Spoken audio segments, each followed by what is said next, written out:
आपल्या सर्वांना आदरणीय असणारे आदरणीय विजयसिंह मोहिते पाटील दादा, ज्यांनी निर्भीडपणानं ठाम भूमिका घेऊन पवार साहेबांच्या बरोबर उभा राहण्याचा निर्णय घेतला, ते उत्तमराव जानकर साहेब, आपले शंकरराव देशमुखजी, प्रकाशराव पाटील, रामचंद्र सावंत पाटील, रवींद्र पाटील, आमचे निरीक्षक शेखर माने, तालुका अध्यक्ष बाळासाहेब दायजे, शिवसेनेचे नितीन वाघमारेजी, अर्चनाताई शेळके, मोहित गायकवाड, सर्वच व्यासपीठावरील मान्यवर आणि बंधू भगिनी, वेळ कमी आहे, 10 वाजता आपली सभा संपवायची आहे.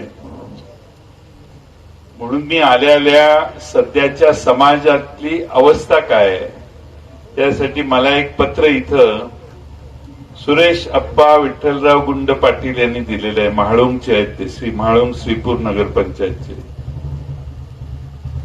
त्यांनी हे मंत्री उपमुख्यमंत्री सगळ्यांना दिले, धैर्यशील मोहिते पाटलांनाही दिलेलं आहे. तर नुसतं ऐका. निवेदन देतो की मंत्री साहेब, आपल्या महाराष्ट्र राज्यात खेडेगावात प्रत्येकी गावात 40 ते 50 मुलं बिन लग्नाची आहेत.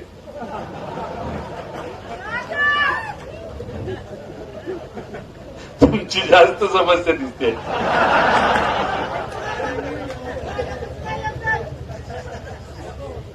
त्याचे कारण आपल्या राज्यात बऱ्याचशा मुली शिकून शहरामध्ये नोकरी करण्यास गेल्या आहेत. ही चांगली गोष्ट आहे, परंतु त्यातील बऱ्याचशा मुली लग्नाच्या आहेत. त्यांना पगार भरपूर मिळतो, थोडे पैसे घरी आई वडिलांना पाठवतात व राहिलेली पैशात तिथेच खातात पितात मजा करतात. इकडे गावाकडे मुलांना मुली मिळत नाहीत. त्यामुळे मुलं व्यसनी उद्विग्न बनली आहेत. तरी साहेब, आपण यावरच्या सर्व गोष्टीचा विचार करून मुला मुलींची लग्न झाल्याशिवाय त्यांना महाराष्ट्रात कुठेही नोकरी मिळू नये.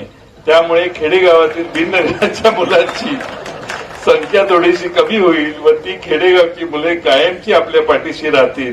तरी आपण आपल्या मर्जीनुसार GR काढून खेडेगावच्या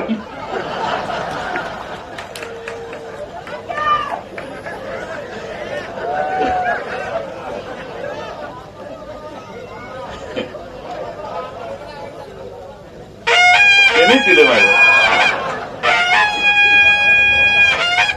ही तुतारी वाजवण्यासारखी गोष्ट नाही, ही समाजातल्या गंभीर प्रश्नांचं वर्णन आहे.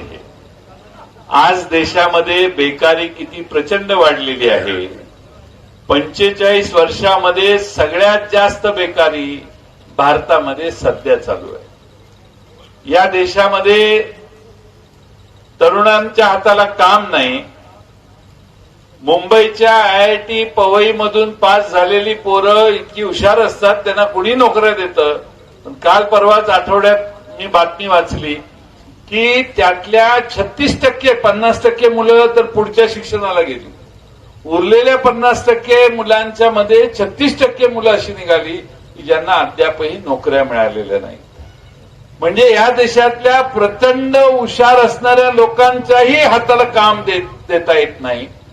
अशी या भारतीय अर्थव्यवस्थेची अडचण झालेली आहे. आणि म्हणून या देशामध्ये सगळ्यात जास्त बेकारी सध्या चालू आहे. याची जबाबदारी भारतीय जनता पक्षाच्या नाकर्तेपणावर आहे. आपल्याला यांनी दाखवलं एक, पण परिस्थिती मात्र वेगळी आहे. हे प्रत्येक घराघरातल्या बेकार मुलांच्यात आपल्याला पाहायला मिळेल. या देशात प्रत्येक घराघरामध्ये आज तरुण हाताला काम मागण्याची आवश्यकता आहे. पण या देशाच्या विकासवाढीचा वेग, आवश्यक तेवढ्या गुंतवणुकीचा वेग आवश्यक तेवढ्या वेगाने पुढे गेला नाही. आणि म्हणून आज देशातल्या तरुणांच्या समोर, मुलींच्या समोर समस्या आहेत. लग्न हा विषय वेगळा आहे, पण बेकार मुलांची संख्या आज फार मोठी देशभर वाढलेली आहे. देशामध्ये महागाई वाढलेली आहे.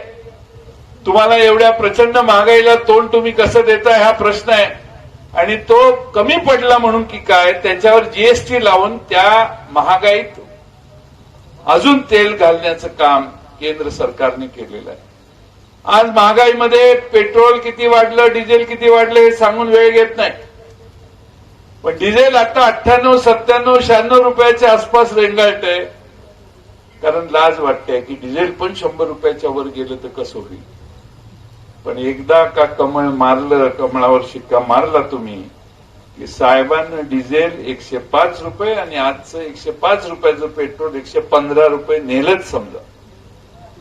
तुम्ही चिंताच करू नका.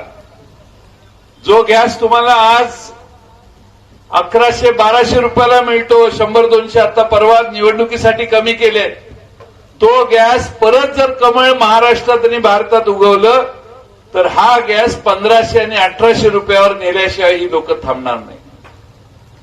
जे जीएसटी तुम्ही 18% सरासरीनं भरताय, ती जीएसटी पण 21% नेल्याशिवाय ह्यांना तरुणोपाय नाही.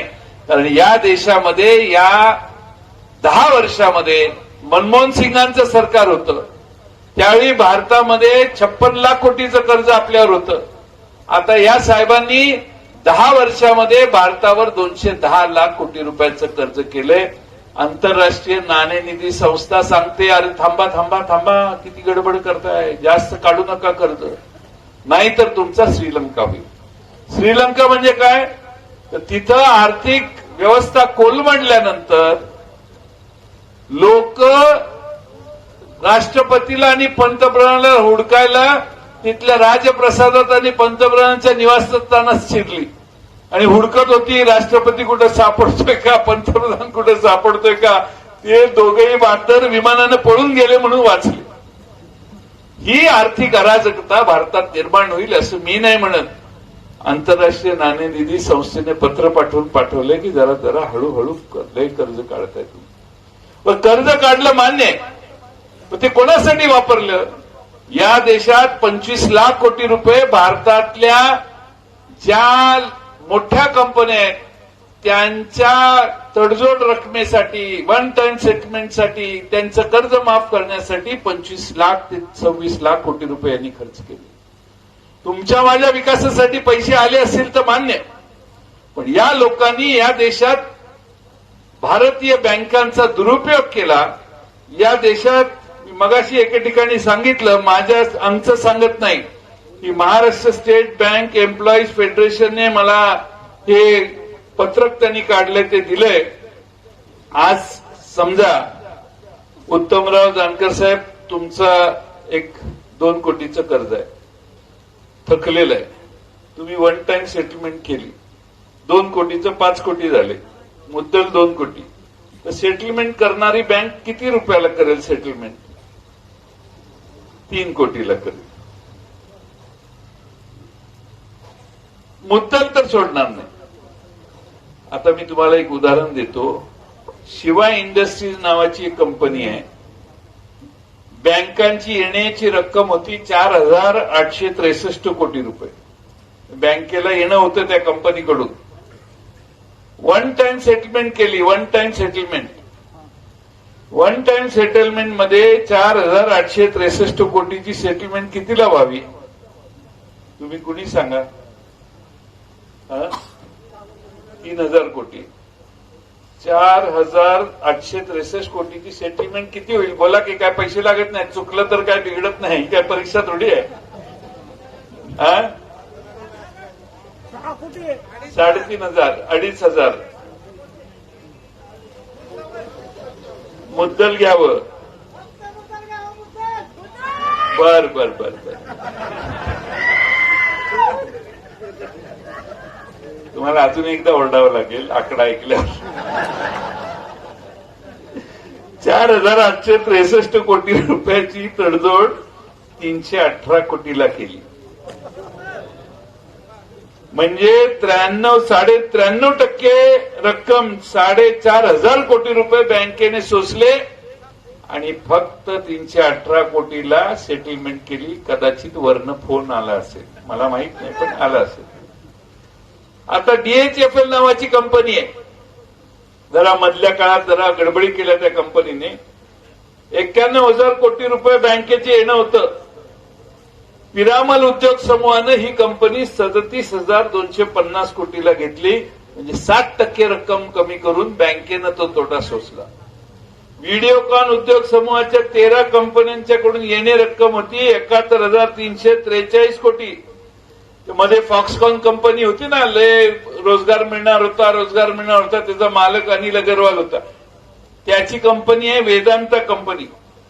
त्या वेदांता कंपनीने व्हिडिओकॉनच्या 71,343 कोटीच्या बँकेला देणं असणाऱ्या कंपनीला त्याने बँकेला 2,962 कोटी दिले आणि 95% रक्कम बँकेने सोडली आणि त्याला ती कंपनी हातात दिली.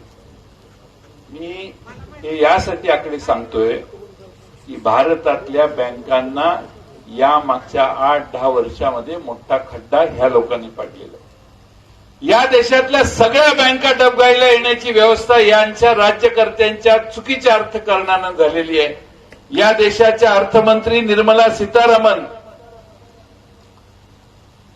परवा त्यांनी सांगितलं माझ्याकडे पैसे नाहीत म्हणून मी निवडणुकीला उभी राहणार नाही.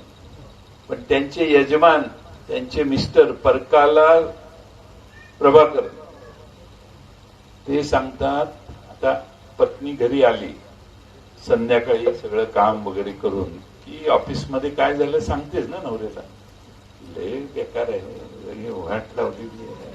खरं बोलणार टेबलवर जेवणाच्या टेबलवर नवऱ्याला काय झट मारली दिवसभरात सगळी बोंब झाली ते सांगणारच. त्यामुळं त्यांचे यजमान सांगतात की नरेंद्र मोदींच्या भारतीय जनता पक्षाने देशाच्या अर्थकारणाची वाट लावलेली आहे. या देशाच्या सगळ्या अडचणी तयार करण्याचं काम भारतीय जनता पक्षाने केलंय आणि ह्यांना आता देशाची संविधान बदलण्याची पाप ह्यांच्या डोक्यात यायला लागलेलं आहे. मी यासाठी आपल्याला सांगतोय की या भारताचं संविधान डॉक्टर बाबासाहेब आंबेडकरांनी दिलेलं बदलायचं हे सांगणारे 11 लोकसभेत उमेदवार या निवडणुकीला यांनी उभे केलेले आहे. या 11 लोकांनी भाषणात सांगितलेलं आहे आम्हाला निवडून जायचंय कारण आपल्याला ते संविधान बदलायचं. आमच्या पंकजाताई बीडच्या त्याही सांगतात मला निवडून द्या, मला पाठिंबा द्या, मला आशीर्वाद द्या, मला दिल्लीला जायचंय. आपल्याला ते डॉक्टर बाबासाहेब आंबेडकरांचं संविधान बदलायचंय. अरे ज्या संविधानाने तुमचं सरकार 2014 साली सत्तेत आलं ते सरकार तुम्ही आज डॉक्टर बाबासाहेब आंबेडकरांच्या लोकशाहीतल्या व्यवस्थेमुळे निवडून आला. तुम्ही या देशात 10 वर्ष सत्ता भोगली आणि आता तुम्हाला संविधान बदलायचं. मला आठवतं ज्या दिवशी पहिल्या दिवशी मोदी साहेब पंतप्रधान झाले संसदेत गेले त्यावेळी त्यांनी काय केलं आठवतंय. संसदेच्या पहिल्या पायरीवर कपाळ टेकवलं कपाळ आणि मग साहेब आत गेले. ज्यांच्या समोर ते झुकतात ना त्यांना ते बदलतात. त्यांनी लोकसभेची इमारतच बदलली, नवीनच बिल्डिंग बांधली. त्या बिल्डिंगला वाटलं असेल अरे किती असा पंतप्रधान नेहरूंपासून आतापर्यंत बघितला नाही ज्याने आपलं डोकं टेकलं. ते लोकसभेची बिल्डिंग खुश झाली असेल वास्तू, पण त्याला काय माहिती 5 वर्षांना आपली बदली होणार आहे आणि नवी बिल्डिंग मध्ये हे सगळे जाणार आहे. ज्यांच्या समोर हे झुकायचा प्रसंग येतो त्यांना हे बदलतात. तसं संविधान डॉक्टर बाबासाहेब आंबेडकरांनी केलेलं संविधान त्या दिवशी 14 एप्रिलला ह्यांनी जाहीरनामा प्रकाशित केला. यांचा त्या दिवशी जाहीरनामा प्रकाशित केला. डॉक्टर बाबासाहेब आंबेडकरांच्या टीव्हीवर बातम्या याच्याऐवजी यांच्या जाहीरनाम्याच्या बातम्या देशभर येत होत्या. म्हणजे एखाद्याचं महत्व कसं कमी करायचं ते यांच्याकडून शिकावं. त्या डॉक्टर बाबासाहेब आंबेडकरांचं संविधान देखील बदलण्याचं पाप यांच्या डोक्यात आहे. संविधान बदलणार म्हणजे काय? तुमचा मताचा अधिकार राहणार का? तुम्हाला या देशात बोलण्यात चालण्यात जी आज पूर्ण मुभा आंबेडकरांनी दिलेली आहे ती तुमची राहणार का? तुमची आरक्षण टिकणार का? तुमच्या आरक्षणावर गदा येणार का? या देशातल्या पीडित शोषित वर्गाला वर आणण्यासाठी जे प्रयत्न आतापर्यंत झाले त्याच्यावर पाणी पिळून पुन्हा चातुर्वर्णाची व्यवस्था या देशात निर्माण करणार का? असे सगळे प्रश्न भारतातल्या माणसांच्या मनात आज तयार झालेले आहेत. हे पहिल्यांदा मित्रांनो डोक्यात घ्या. आणि म्हणून आज देशभर कमळाला विरोध होतोय. तुम्ही जाल त्या ठिकाणी निवडून येणारा कमळाच्या विरोधात निवडून येणाऱ्या माणसाच्या मागे माणसं आज उभा राहतात. मी हे माझ्या अनुभवावरून सांगतोय. महाराष्ट्रामध्ये 10 उमेदवार आपण उभे केले. 10ही ठिकाणी अजून 2 उमेदवारांचे इलेक्शन अजून सुरू झालेले नाही, पण 10ही ठिकाणी प्रचंड लोकांचा प्रतिसाद आहे. हे कशातून येतंय? तर लोकांच्यातूनच उत्स्फूर्तता आहे की आता बदल झाला पाहिजे. आज म्हाडा लोकसभा मतदारसंघात धैर्यशील मोहिते पाटील आपल्या सर्वांच्या समोर एक तरुण तडफदार उमेदवार आम्ही दिलेला आहे. मागच्या काळात बरंच राजकारण घडलं, पण दादांची पवार साहेबांच्या बरोबर नाळ कधी तुटलेली नव्हती. दादांनी राष्ट्रवादी काँग्रेस असा कधीच सोडलेला नव्हता. आज दादा पुन्हा एकदा पवार साहेबांच्या मागे ठामपणानं उभे राहिलेले आहेत. या वयातही शारीरिक कष्ट असताना देखील प्रत्येक सभेला जाण्याचा दादा प्रयत्न करतायत. यातच दादा तुमच्या मनाचं मोठेपण सिद्ध होतं. तुम्हाला शाहू फुले आंबेडकरांचा विचार मान्य आहे. महाराष्ट्रातला शाहूंचा, आंबेडकरांचा, फुलेंचा विचार जाता कामा नये ही भूमिका घेऊन तुम्ही सगळे आयुष्यभर काम करताय. आता या विचाराला बाजूला सारण्याचं पाप ज्यांच्या मनात आलंय त्यांच्या विरोधी मित्रांनो आपली सगळ्यांची लढाई आहे. मी आपल्या सगळ्यांना तुमच्यावरचा कर किती आहे हे तुम्हालाही माहिती आहे, पण प्रत्येक जण माणूस 50-1 हजारात घर चालवतो असं गृहीत धरू. तुम्ही 50,000 रुपये ज्यावेळी खर्च करता ना त्यावेळी 18% टॅक्स तुमच्यातून जातो. 9,000 रुपये महिन्याला तुम्ही केंद्र आणि राज्य सरकारला देता आणि 41,000चाच माल तुम्ही घरी भरता. 12 महिने झाले तर तुम्ही 12 गुणिले 9,000 1,05,000 रुपयापेक्षा जास्त रक्कम केंद्र आणि राज्य सरकारला भरत असता. म्हणजे तुम्ही तुमच्या खिशातनं, सामान्य कुटुंबाच्या खिशातनं 1 लाखाच्या वर विक्री करासारख्या व्यवस्थेतनं पैसे काढतात. तुमच्यावर इन्कम टॅक्स आहे तो वेगळाच आहे, पण तुमच्यावर जीएसटी लावण्याचं पाप, ज्या पद्धतीनं जीएसटी कर असला पाहिजे, कर नसला पाहिजे असं आम्ही म्हणत नाही, पण किती असावा. आमच्या सरकारच्या काळात आम्ही चपलेवर, स्वस्त चपलेवर कर लावलेला नव्हता. पॅन्ट, शर्ट, टी शर्ट, धोतर, साडी, टोपी, नोकर. यावेळी जीएसटी सगळ्या ह्या वस्तूंवर लावला. अन्नावर देखील जीएसटी लावायला यांनी कमी केलं नाही. कुठल्याही गुरुकृपा मोबाईलमध्ये जावा जीएसटी भरायला लागतोय, आदर्श हॉटेलमध्ये जावा जीएसटी भरायला लागतो, आशापुरा स्वीट्स मध्ये जावा जीएसटी भरायला लागते, आणि जनता शूज मध्ये या तिथंही जीएसटी भरायला. जीएसटी तुमच्या डोक्यावर एवढा ठेवलेला आहे ह्यांनी की तुमच्या घराघरातनं हे पैसे काढायचं काम चाललंय. 1 लाख रुपयाचं खत घातलं तर 18,000 रुपये तिकडे जातात. आणि तुम्हाला मोदी साहेबांच्याकडून, एकनाथ शिंदे साहेबांच्याकडून किती पैसे येतात? राज्य आणि केंद्राकडून 6,000 रुपये. फक्त 12,000 रुपये तुमची मतं खरेदी करण्याचा हा प्रयत्न अप्रत्यक्ष आहे असं म्हटलं तर वावगं ठरणार नाही. तुम्हाला पैसे पाठवतात, पण तुमच्याकडून किती घेतात याचा जरा अभ्यास करा. मगाशी एका सभेत उदाहरण दिलं. जानकर साहेब कुठंतरी असेच प्रचाराला गेलेले. ते प्रचार करता करता देवळात गेले. देवळात जायच्या आधी एका माणसाने त्यांच्या खिशातलं जाडजूड पाकिट हेरलं आणि पाकिट मारलं. खिशात जानकर साहेबांच्या 20,000 रुपये होते. त्यानं पाकिट मारल्यावर जानकर साहेबांचा फोटो बघितल्यावर त्याला वाटलं एवढ्या भल्या माणसाचं पाकिट मारणं काय बरोबर नाही. ते 3,000 रुपये त्या पाकिटात ठेवतो आणि 17,000 रुपये खिशात टाकतो. एवढ्यात जानकर साहेब देवळात पोचतात. हा माणूस पळत पळत जातो आणि सांगतो, साहेब तुमचं ते पाकिट पडलं होतं इथंच. अरे कुठं पडलं म्हटलं. मग ते पाकिट दिसलं. हो हो हे माझंच आहे म्हणतात. नाही साहेब हे तुम्हालाच द्यायला आणलंय. जानकर साहेबांना वाटतं की देव पावला, पृथ्वी तलावर एवढा प्रामाणिक माणूस आपल्याला पहिल्यांदाच भेटला जो आपलं पाकिट घेऊन परत आला. दर्शन घेतात, बाहेर येतात, त्यावेळी त्यांच्या लक्षात येतं जरा पाकिट हलकं झालंय. मग उघडून बघतात तर 20,000 रुपयातले 17,000 रुपये त्याने काढलेले, 3,000 रुपये आपल्याकडे राहिले. असा पाकिटमारचा धंदा देशभर चालू आहे. आपल्या खिशातलं पाकिट मारलं गेलेलं आहे आणि त्याची किरकोळ रक्कम तुमच्या तोंडावर फेकून तुम्हाला खुश करण्याचा प्रयत्न करतायत, हे तुम्ही सगळ्यांनी लक्षात घ्या. आज देशामध्ये काय चाललंय? चीनने 4000 स्क्वेअर किलोमीटर प्रदेश आपला ताब्यात घेतला. चर्चा आहे का? त्या भागातल्या गावांची नावं देखील चीनने बदलली. साधा निषेधी करण्याचं धाडस आपल्या देशातल्या राज्यकर्त्यांना नाही. सगळ्या देशाच्या भोवतीच्या राज्यांच्याशी आपल्या देशाची आपले संबंध कसे आहेत? काँग्रेसच्या काळात चांगले होते. ह्या सगळ्यांच्या संबंध आम्ही बिघडवलेले आहेत. आमच्या शेजारचा कुठलाही राष्ट्र आमचं मित्र राहिलेलं नाही. नेपाळ आमच्या विरोधात, नेपाळची भूमिका चीनकडे कललेली आहे. श्रीलंका देखील चीनकडे कललेली आहे. पाकिस्तानचा तर विषयच नाही. बांगलादेश देखील कधी कधी तिकडच्या बाजूला बघायला लागले. ही आमची आंतरराष्ट्रीय राजनीती जी आहे ती देखील किती यशस्वी झाले हे आपण लक्षात घ्या. आपण आंतरराष्ट्रीय गुरु म्हणायच्यासाठी आम्ही विश्वगुरु म्हणायला निघालोय, पण आपल्या देशातल्या सामान्य लोकांचे प्रश्न कुठे सोडवले? मणिपूरला काय चाललेलं आहे?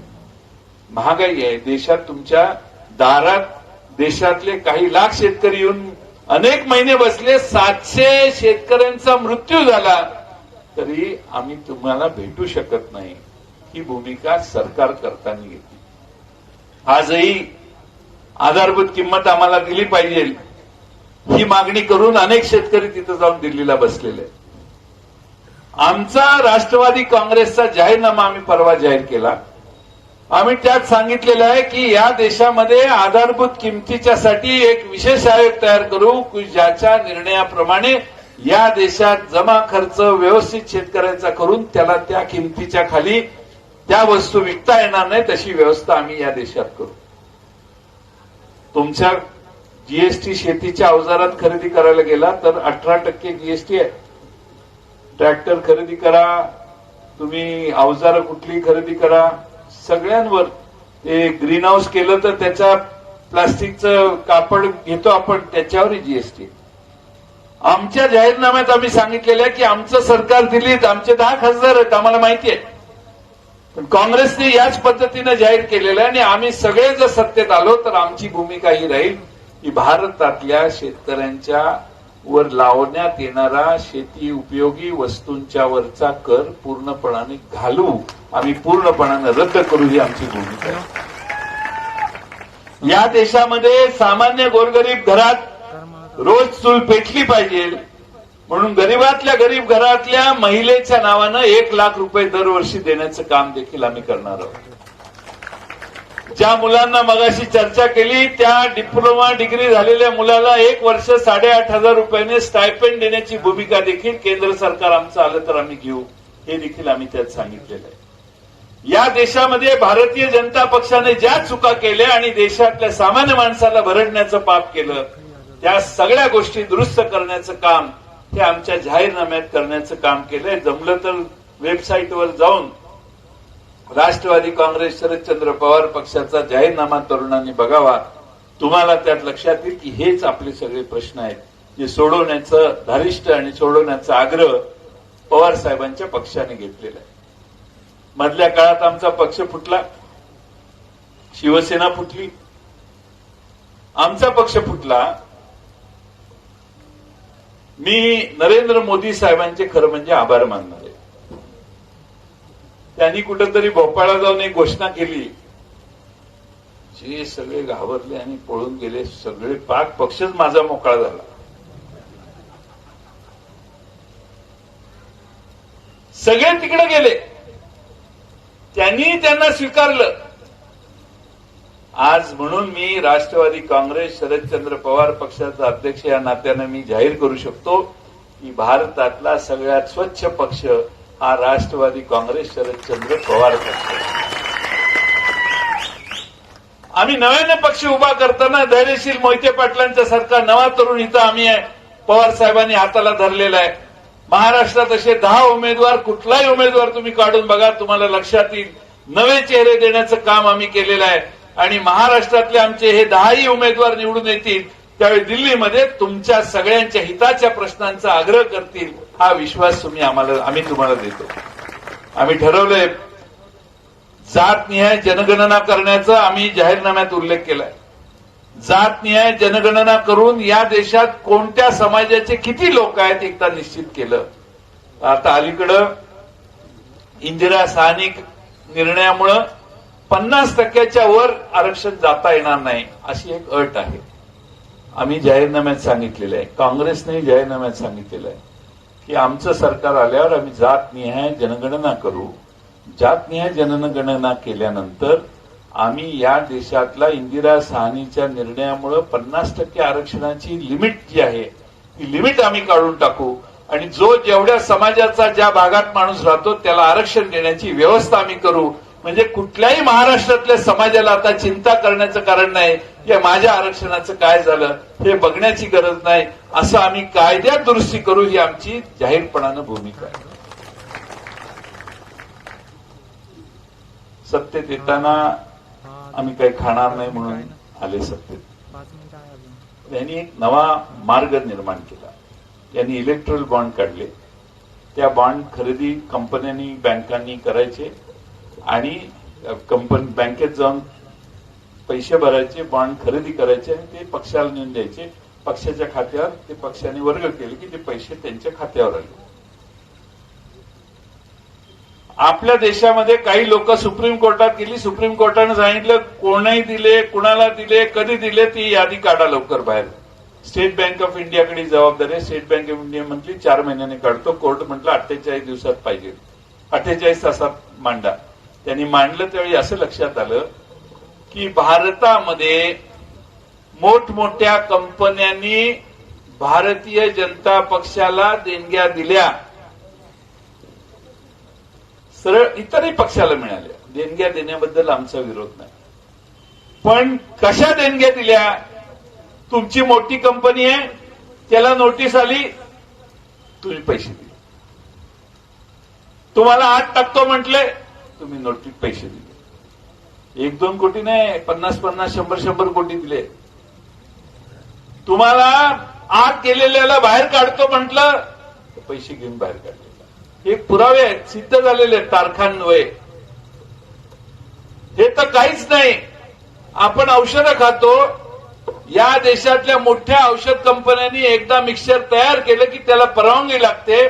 त्या परवानगीला सगळे शारीरिक दृष्ट्या परिपूर्ण आहे का त्यातले मिक्सर सगळं याची तपासणी केल्यावर त्याला परवानगी देते. अशा ज्या औषधांना परवानगी नाकारण्यात आली त्या औषधांना पुन्हा परवानगी देऊन त्यांच्याकडून पैसे घेतल्याची पण उदाहरणं आहेत. म्हणजे जनता मेली तर चालेल, पार्टीला पैसे आले पाहिजे.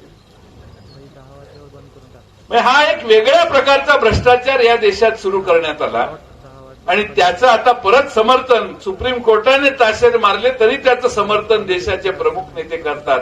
हे फार मोठं आश्चर्य. आता पहिल्या 2 राऊंडचा मतदान झाल्यावर जरा बिघडले का? 400 पार 400 पार नारा भाषा बंद झाली आहे. 200 पारची महागाई झालेली आहे. 200 पार पण होत नाही.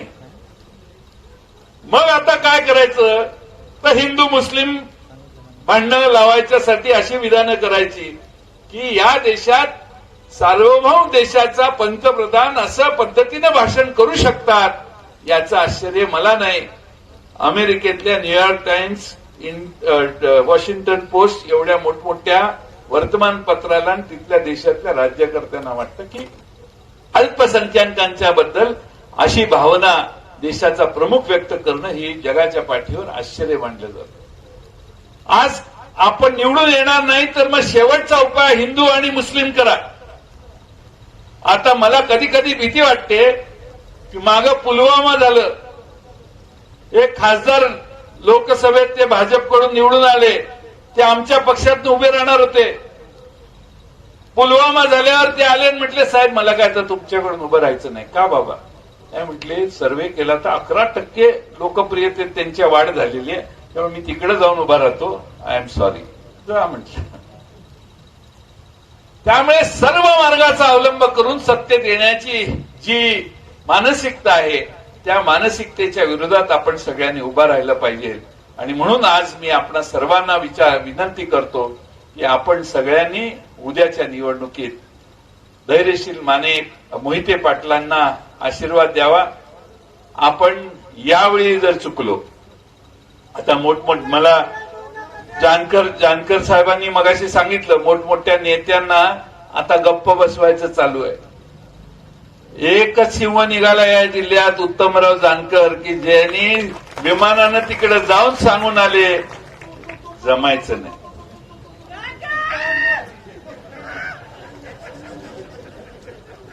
दीडच मिनिटं राहिलेत म्हणून थोडं गडबड करू नका.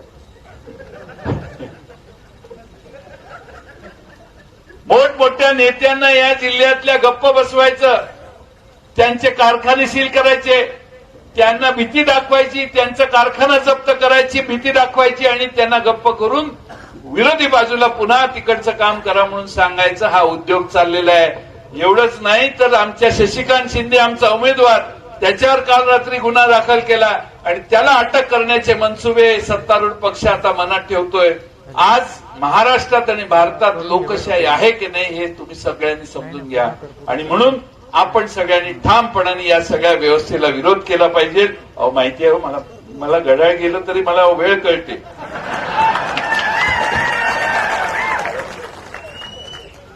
हे सध्या न्यायप्रविष्ट आहे, त्यामुळे ते निरीक्षक आहेत, त्यांना चिंता आहे न्यायप्रविष्ट घड्याळातला आकडा बरोबर असतो का. आणि म्हणून माझी आपल्याला विनंती आहे की आपली तुतारी वाजवणारा पुरुष हे चिन्ह आहे. या चिन्हाच्या माग सगळ्यांनी तुतारी वाजवा. काही नेते घरात गप्प बसले तरी तुम्ही चिंता करू नका. पुढच्या 8-10 दिवसात अनेक नेते खरेदी केले जातील, त्यांना आमिषं दाखवली जातील. तरी माढा लोकसभा मतदारसंघातल्या जनतेवर माझा सदसद विवेक बुद्धीवर त्यांचा विश्वास आहे. आमच्या धैर्यशील मोहिते पाटलांना 2 लाखापेक्षा जास्त मताधिक्यानं तुम्ही विजय करून द्या, एवढीच विनंती करतो आणि माझं भाषण पूर्ण करतो. धन्यवाद.